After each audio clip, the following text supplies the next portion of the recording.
जय हिंद। मेरे प्यारे बच्चों, हम भारतवासी भारत स्वतंत्र भारत में रहते हैं और हमारे यहाँ धार्मिक स्थलों पर अच्छे अच्छे ज्ञान उपनिषद से हमें ज्ञान प्राप्त होता है। उसी में से आज मैं आपको बताऊंगी हमारे भारतवर्ष की एक ख़ास बात, जहाँ अतिथि देवो भव, अतिथि को भगवान माना जाता है, सत्कर्म किए जाते हैं, सत्य की राह पर चलना सिखाया जाता है। ऐसा है हमारा भारतवर्ष, जहाँ गलती करने वाले को भी माफ़ करके गले लगाया जाता है।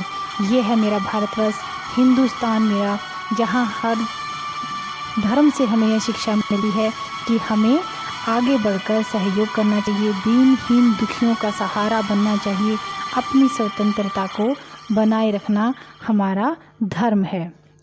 आइए बेटा, आज हम अपने भारत की संस्कृति से ही सीख लेते हुए पाठ पढ़ेंगे। हमारा पाठ है आज हार की जीत। इसमें भी एक ऋषि मुनि द्वारा हमें बहुत अच्छी सीख दी गई है हमारे लिए। इसके अंदर देखिए, हमारे पास कहानी के अंदर जो बताया गया है वो बताया है कि कहानी में एक साधु हैं जो बहुत ही घोड़ा है उनके पास, एक बाबा भारती है उनका नाम साधु जी का, और वो उनके पास एक घोड़ा है जिसे बहुत प्रेम करते हैं, परंतु जो खड़ग सिंह डाकू है जो उसे छीनना चाहता है। और इसके बाद बाबा भारती बहुत सारे वचन उसे बोलते हैं, तो इसका उसके जीवन को इतना अधिक प्रभाव पड़ता है कि वो सब मार्ग पर चले देते हैं। आइए चलिए मैं आपको बताती हूँ इसके अंदर क्या है। इसके अंदर है कि जैसे माँ को अपने बेटे से और किसान से अपने नवजात बेटे से लेकर आना मिलता है, इसी तरह बाबा भारती हैं जिस पर ऐसे मिलाते हैं, दूसरे से घोड़ा है जिसे बहुत अधिक प्रेम करते हैं, उसे देखकर जीते हैं वो, और उसका नाम उन्होंने सुल्तान रखा है। अपने बेटे की तरह उसे प्यार करते हैं, उसके ऊपर हाथ फेरते हैं, दाना डालते हैं और उसे देख के बहुत खुश होते हैं। ऐसे ही दिन रात निकल जाते हैं और सुल्तान भी बहुत चुस्त है, बहुत तेज़ दौड़ता है।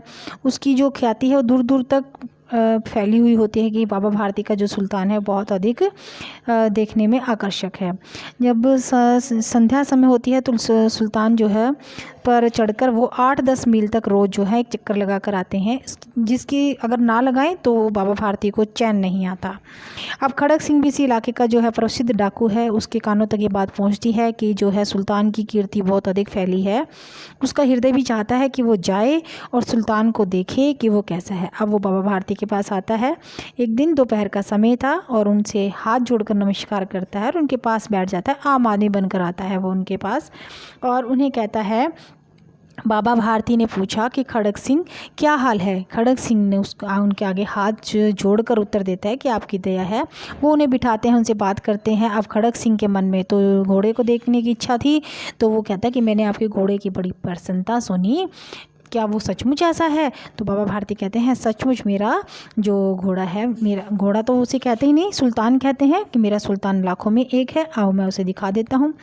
अब वो बाबा भारती के साथ वहाँ देखने जाता है उसे, तो जब उसे देखता है तो उसे बड़ी ईर्ष्या होती है, बाबा भारती के पास इतना अच्छा घोड़ा है।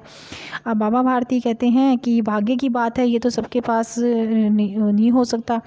तो ऐसा घोड़ा खड़ग सिंह सोचता है मेरे पास होना चाहिए, ईर्ष्या के मारे जल जाता है।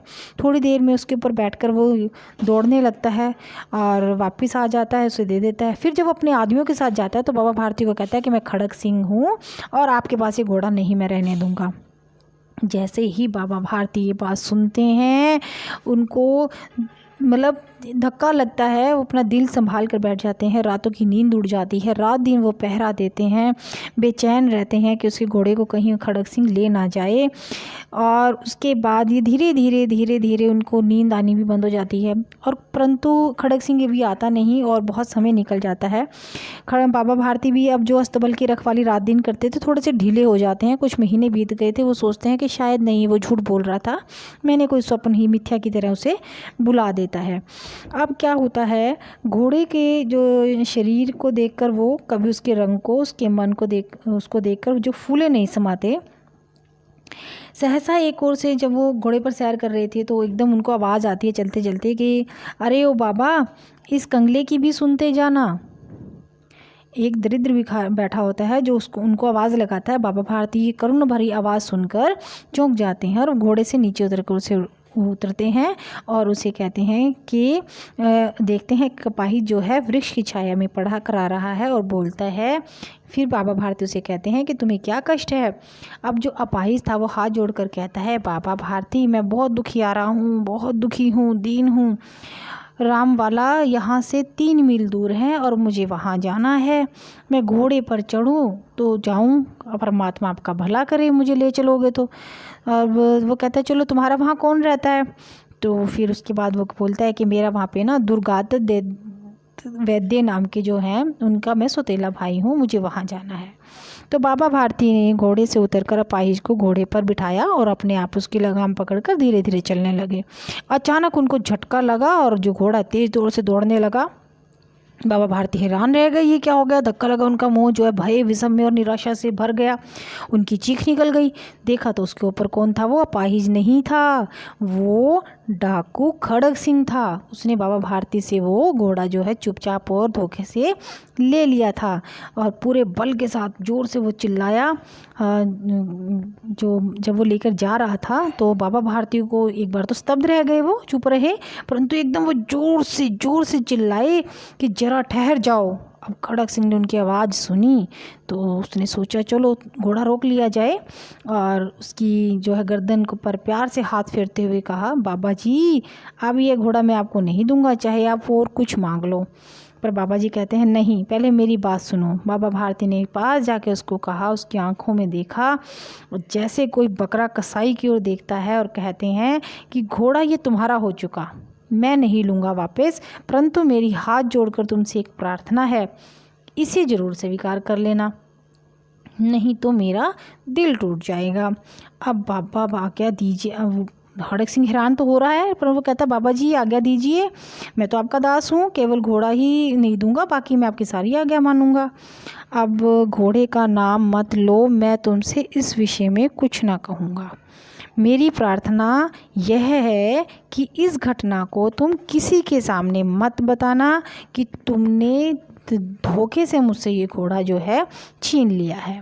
अब वो कहता है, खड़ग सिंह आश्चर्य से देखकर उसका मुंह खुला रह गया। उसका विचार था कि घोड़े को लेकर यहाँ से भागना पड़ेगा, परंतु बाबा भारती ने तो तुम्हें स्वयं ही कह दिया कि तुम इसे रख लो। अब खड़ग सिंह तो सोचने लगा, उसने सिर मारा, पटका, बहुत समझा, बहुत सोचा कि उन्होंने ऐसा क्यों कहा। तो क्योंकि जो बाबा भारती उसे हर वक्त देखना चाहते थे, अब उन्होंने एकदम से मुंह मोड़ लिया और बाबा जी अब इसमें कोई वो भी नहीं है, इंटरेस्ट नहीं ले रहे हैं, क्यों, किस लिए। तो बाबा भारती जो है ने उत्तर दिया। वो पूछते हैं कि आखिर आपको क्या डर है जो आप मुझे ये कह रहे हैं। अब बाबा भारती उसे पता है क्या बोलते हैं, कहते हैं लोगों को यदि इस बात का पता चलेगा कि तुम दीन और दुखी बनकर तुमने मुझे मेरा विश्वास लेकर तोड़ा है, तो ये कहते कहते उन्होंने सुल्तान की ओर से इस तरह से मुंह मोड़ लिया जैसे वो उसे जानते नहीं थे। तो वो कहते हैं कि अगर तुमने ऐसा किया और लोगों को ये बात पता लगी तो कोई भी किसी पर विश्वास नहीं करेगा कि वो दीन है, दुखी है, उसकी सहायता करनी चाहिए। अब बाबा भारती चले गए, परंतु उनके शब्द जो हैं उन्होंने कहे थे खड़ग सिंह के तो कानों में गूंजते रहे, रात को उसे नींद ना आए, उसको विचार करता रहा। उनकी इस बात से उसका हृदय परिवर्तन हो गया। देखो बेटा, मन के भाव बदल गए।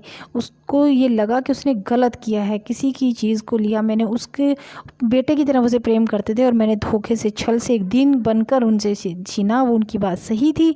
ऐसे तो संसार में कोई भी किसी की मदद नहीं करेगा ना बेटा, कोई सच कहेगा तब भी नहीं करेगा। तो इसलिए उन्होंने कहा कि ये बात तुम कभी किसी से मत बताना। अब वो जो है भजन भक्ति ना रखवाली, अब वो कुछ नहीं करते थे और आप भजन भक्ति में अपना दिन व्यतीत कर रहे थे, अपना आराम से रहते थे। तो रात के समय एक बार क्या होता है, खड़ग सिंह उनके मंदिर में जाता है, जाकर देखता है आकाश में तारे टिमटिमा रहे हैं, गाँव के कुत्ते भौंक रहे हैं, मंदिर से कुछ शब्द सुनाई देता है और जो सुल्तान सिंह है वो बाग पकड़े हुए उसकी धीरे धीरे उसके अंदर जो खड़ग सिंह है उसको उनके फाटक के पास लेके जाता है। तो बाबा भारती अब क्या है, उनके पास कुछ था ही नहीं बेचारों के पास, अब वो आराम से सो जाते हैं, दरवाजे उनके खुले पड़े हैं। तो वो जाते चुपचाप जाकर उसको बांध देता है उसके दरवाजे पर ही बाबा जी के पास। बाबा जी से अपना रात्रि का तीसरा पहर बीत जाता है और जब सुबह होती है उठकर देखते हैं, नहा स्नान करते हैं ठंडे पानी से, तो देखते हैं बाहर की तरफ जाते हैं, अपने आप उनके पैर चलने लग जाते हैं अस्तबल की तरफ। फाटक पर पहुंचकर उनको अपनी भूल प्रतीत होती है, उन्हें लगता है कि नहीं मेरा घोड़ा वापस नहीं आया, परंतु जो जानवर होता है ना बेटा, वो अपने मालिक के कदमों की भी आवाज़ को पहचान लेता है और वो जैसे ही अपने मालिक के कदमों की आवाज़ सुनता है और हिनहिनाने लगता है। बाबा भारती दौड़ते हुए आश्चर्य और प्रसन्नता से जाकर जब अंदर देखते हैं कि घोड़ा अस्तबल में खड़ा है, उसके गले लगकर ऐसे रोते हैं जैसे एक पिता अपने बिछड़े हुए पुत्र से मिलकर रो रहा हो, और बार बार उसकी पीठ पर हाथ फेरते हैं और बार बार उनके मुंह पर थपकियां देते हैं। अब फिर वे संतोष से बोले, आज मुझे संतोष है कि अब कोई भी दीन दुखियों से मुंह ना मोड़ेगा। देखा बेटा, कितनी अच्छी सीख है कि हमें झूठ छल कपट से दूर रहना चाहिए। हमारे भारतवर्ष में भी यही सीख और यही चीज़ हमें सीख दी जाती है। हमारे माता पिता हमें यही सीख देते हैं, हमारे गुरु हमें यही सीख देते हैं, हमारे उपनिषद हमारे शास्त्र हमें यही सीख देते हैं। धन्यवाद।